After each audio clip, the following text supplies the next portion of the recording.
Hello, everybody. Welcome to another episode of Win TV. We are here with Caroline Phillips, the founder and executive director of National Cannabis Festival. We're talking all things National Cannabis Fest. I believe in its 8th year, which is just amazing since its founding, as well as all things cannabis culture here in DC and why we should be celebrating it. So without further ado, let's bring on Caroline Phillips. How are you? I am great. Thank you so much for having me today. I'm so excited to be here. Well, thank you so much for being with us today. Caroline, I'm going to give you a warning, and I think we've interviewed during the pandemic before. I know tons prior, but my dogs, for whatever reason, get really excited when I'm via Zoom or anything like that. So Raina is sitting right next to us and is probably going to be chiming in during this interview. Well, I appreciate that. I was worried that my little dog would be the only pet that might disturb our interview. So we'll see whose dog jumps in first. Okay, that's great. I'm looking forward to that part of the excitement. Well, first of all, before we even get into the nitty gritty, I know this week is insane. So thank you for being with us today. How are you doing? I am just so excited about this entire week. It feels like the culmination of, well, it is the culmination of a full year of really hard work by an incredibly dedicated team. And to have such a fun week of events leading up to our big capstone event on Saturday at the actual festival, we're pretty stoked. Well, we are so incredibly excited to be following you all along the way. I have to shout out that in this week's Washington Informer, we have an editorial about why celebrating cannabis culture in DC is important and not, I make a big point of saying, and it's not just because of the fun exuberance that comes along with the culture, but really important legislation that relates and ties to social justice issues. And you all have been doing this advocacy work and uplifting other advocates for a number of years. Tell us a little bit about some of the policy work that you all have been up to in the Policy Summit on 420. Yes, we are so proud of the nonprofit advocacy committee that takes part in the festival every single year. Not only are they responsible for all of the educational programs on our site, but they also really help us put together our policy program that takes place on 420 this year at the Capitol. So we'll be hosting the National Cannabis Policy Summit's Congressional Forum at the Capitol this year.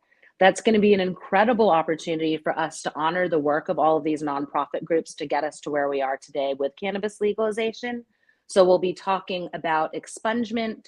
We're going to be talking about social equity. We're going to be talking about supporting small businesses, specifically cannabis small businesses, and of course, a little bit of safe banking. So there's a lot on the legislative agenda for the cannabis community in the coming year, and we're really excited to have members of Congress joining us for those conversations. And why should we be having not only such conversations, but also celebrations surrounding where cannabis has come, not only in the district, but nationally? I think if folks are following the history of cannabis prohibition and cannabis legalization, what we've seen in the past decade from these incredible advocates has been nothing short of remarkable. We've moved from a world where cannabis was really considered taboo. Folks would lose jobs, folks were going to jail, losing lives over it, to a world where now people can actually come out of college and find careers in this industry. And that is just incredible. So with the festival, we know it's important to talk about the fun things like Juicy J and 2 Chainz headlining, but this is also such a great opportunity to educate our community, to highlight the works of these advocates, and to make sure that people out there in the general public know how they can get behind organizations who are working for their best interests. And, I obviously know that folks have been gushing about Saturday's festival itself for months on social media. I know it takes a lot of work. Can you tell us about how you're able to get the celebratory piece on its feet for yet another year and what folks can expect in addition to the headlining acts? Well, so in addition to Juicy J and Two Chains, we are so blessed to have such an incredibly creative community of business owners in the DC region. Our exhibitors come not just from the DMV, but from around the country. I like to say that my team does a great job of getting the fence lines up there, making sure the tents are in the right place. But it's really all of these small business owners that create such a vibrant vibe at the festival. When people are walking around, they're going to see incredible colors and displays in the different exhibitor tents. You'll see performing arts. You'll see all kinds of things as you roam through the festival grounds. It's a really wonderful day.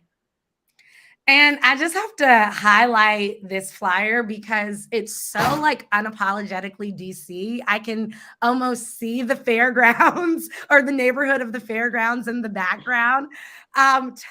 It's just so wonderful. And so, again, I know that this celebration it really highlights what's happening in terms of national culture and celebrating cannabis culture nationally.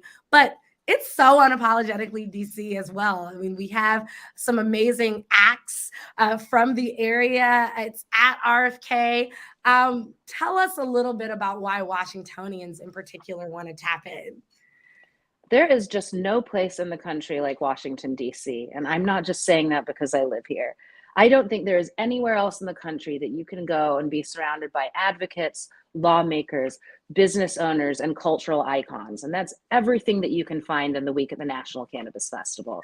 We're so proud that people can come to our city that week and sit in a room to hear from members of Congress. The next day, they can network with advocates, and the following day, they can celebrate with the entire community.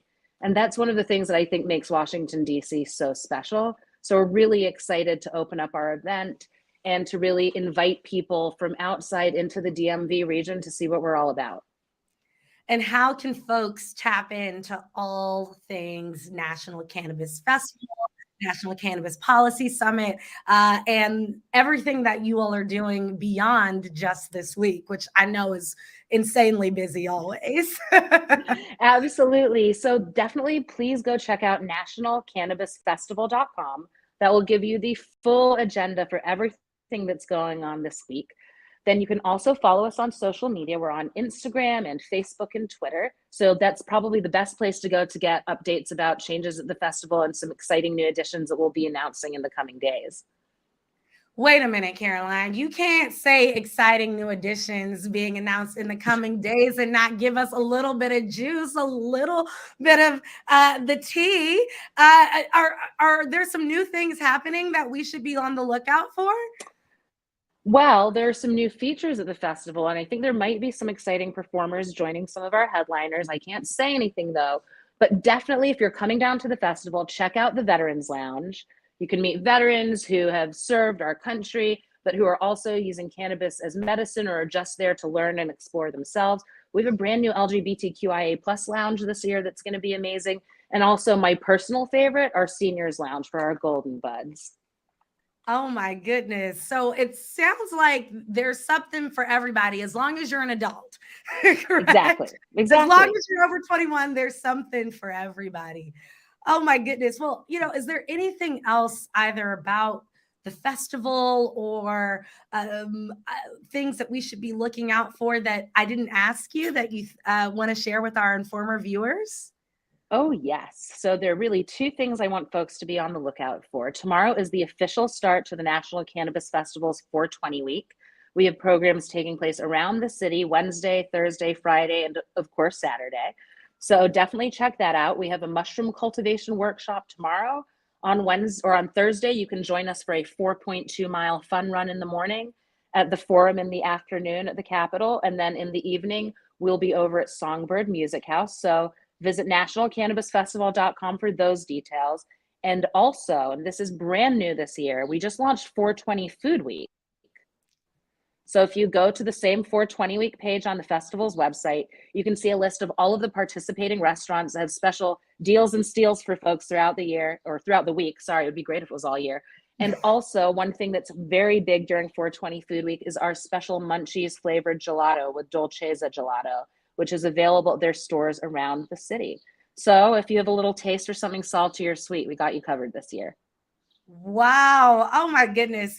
Caroline, I would be remiss if I did not say how inspired I am by the work that you and your team have been up to. I mean, just I remember when you started, and I remember, I think maybe in 2016 or 2017, like eagerly showing up to the Cannabis Fest and wanting to chat with you. And it was huge then. And to see how much it's grown and the partners that you have and the waves that you're making from the capital all across the nation and really the world. I mean, we know about the National Cannabis Festival, and so we're celebrating you, your team, and the work that you're doing. Thank you so much.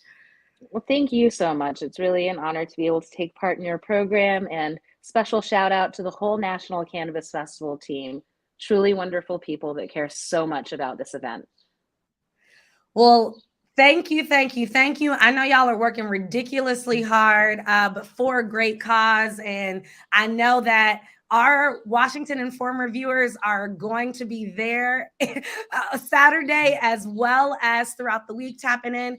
I am going to try to do this as an accountability thing. For years, I've been saying I need to do the run. I'm a runner. So I'm going to try to do this 4.2 on Thursday. Oh, come on out. I promise you. I think the first mile we made it downhill just to ease people into it. So please come out and join us. Okay. All right. Caroline, you might have gotten me. Y'all hold me accountable to this. Thank you so much for your time. I will see you with all of the fun stuff happening this week. And again, kudos and shout out to you and all the work you've been up to. We really appreciate it. Thank you so much. And thank you for all that you do. Thank you so much. Take care, everyone.